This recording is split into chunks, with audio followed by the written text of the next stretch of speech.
Hello mga ating, welcome to my daily vlog. At wala pa rin pagbabago ang ating panahon ngayon, maulan pa rin. Nang makauwi kami, ito namang mga ligpitin ang inatupag ko.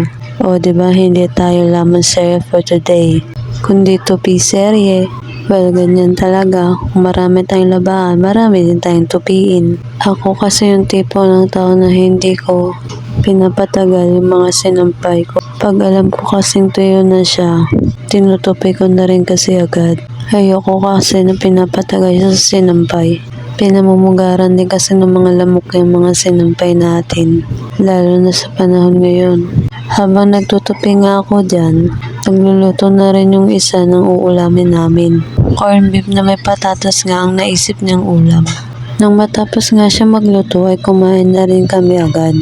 At kung umabot nga kayo sa part na to, mag-comment nga kayo sa baba para malaman ko kung hanggang saan umabot itong pagtutupi ko. At baka bukas bumalik na tayo sa laman serye. Sa totoo lang, konti na lang naman yung mga tinutupi ko, puro decolor na lang yan.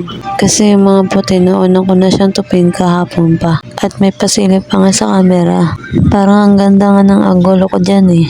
Tingnan nyo ginagawa ko dyan. May pagpili pa ng mga hanger. Tinitingnan ko kasi yung pinagkaiba ng mga hanger namin.